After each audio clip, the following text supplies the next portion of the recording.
So when they asked us for walk-up songs, I remembered when I was like a competitive swimmer, and if you swam really well in prelims and you were seated first for like a championship heat, you got to pick the song that played behind you when you came out.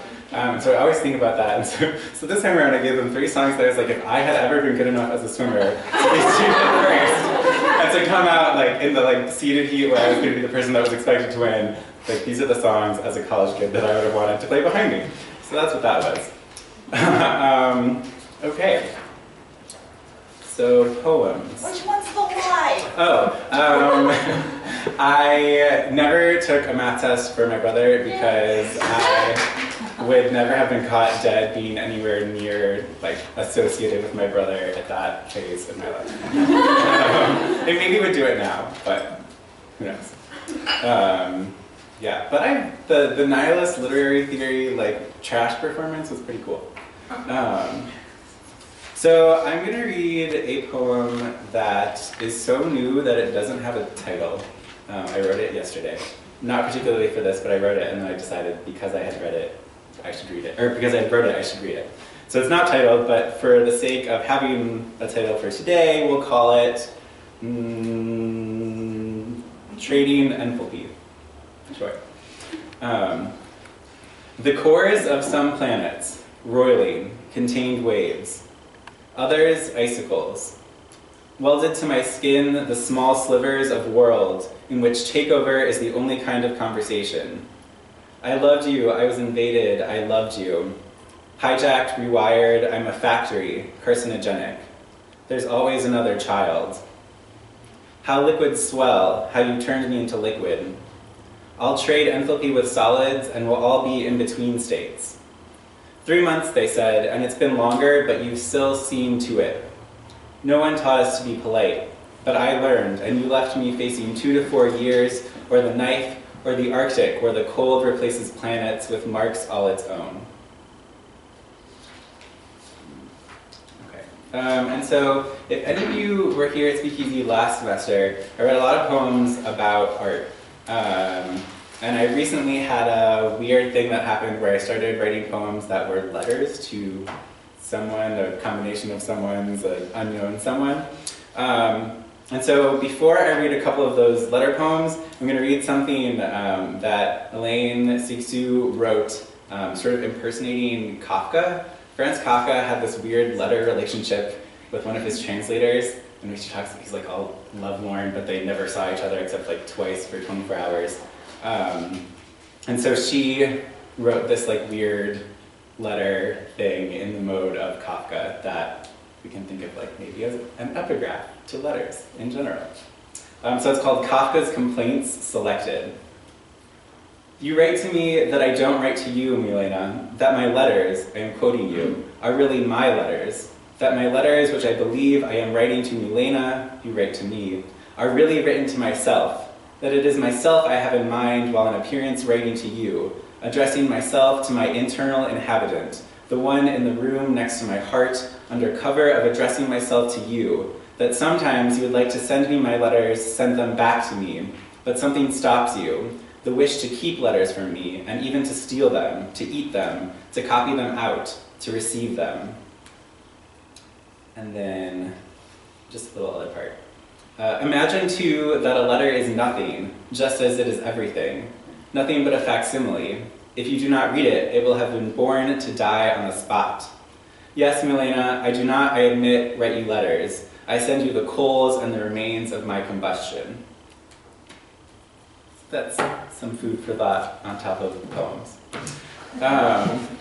So the first letter poem, I titled these all based on like who they're addressed to, so the address and the title for these are all the same.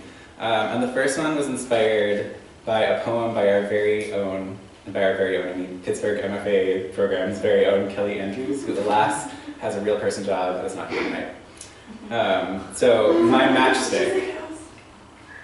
My matchstick, autumn but cold. When you're alone, write to me. Rip out the pages you're turning, annotate them, and fold your isolating thoughts into a paper airplane addressed to my volcano. Speak your confinement and send it external, bright brass honks ringing from the inside out. Perhaps fold those into your letter, so that when I open it, I will hear your throated music. If you want to burn, remove any metal, or the heat will brand you before the flame has time to catch. Remember when you came to me and teared against my chest, a pieta?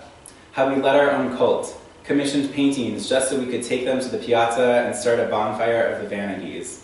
How I set you in your skiff adrift in the wake and the waves of a warming air. Soon you'll be a ghost. Play it up. Use your spectral bodies, your ashes that blow in wind, but scatter only when you want them to. Go to your past lovers and blow into eyes, hair, ears. Start spot fires and melt the barriers to dreams. Bring their houses down while they sleep and leave burns on their skin where only new lovers will find them. Then find me. Your dry leaves and twigs. S.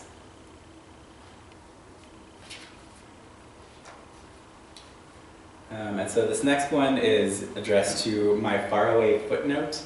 And it's kind of, so it uses, inspired a little bit by this quote by Robert Kelly, in which dreams themselves are footnotes, but not footnotes to life.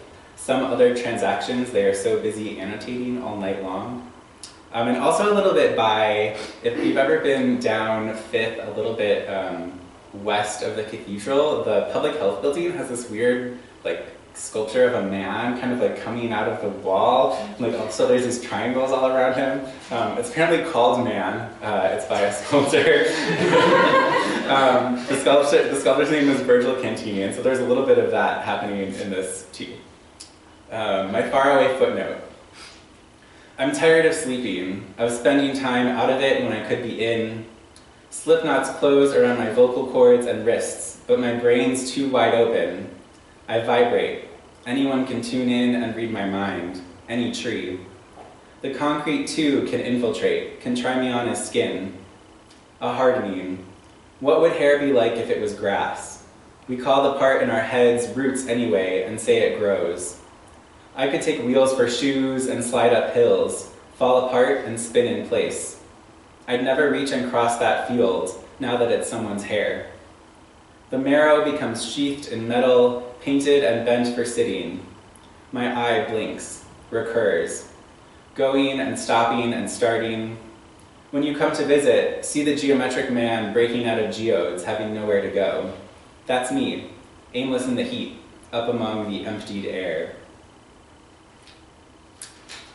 And so the next two are still letters, but they're also, on top of being letters, erasure poems or selections. So the words are all from a book of poems called Harm by Hilary Gravendyke, who was my friend and who passed away this past year.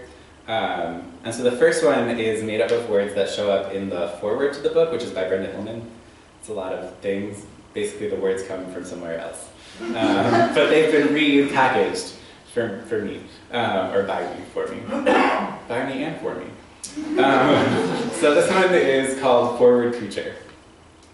Forward creature, you have been shaped on sand between opposites, nature or the root meaning.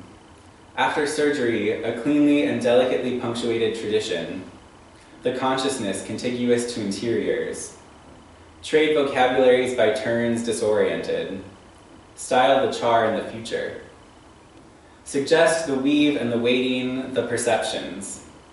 Toward a snagged and torqued horizon between the spine. Even a fabric error, glowing. Cast into music. The memory of humming as anesthesia. Illuminated breath in and out of the hill.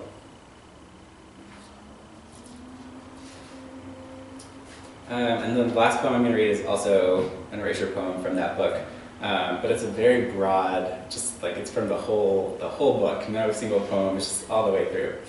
And it's called Creature of Leaves. Creature of leaves, I'm eyes down to bark in the softest cage, skin. My anxiety a feather, my shoulder a secret packed with nettles and appetites. Hands offering a charred lock, a charred sun, a grief buried above, lung-studded humming. I was the wing grafting an other to some other awe. I woke a landscape. I closed another. From the first prison, Samuel. That's all I got. Thanks, guys.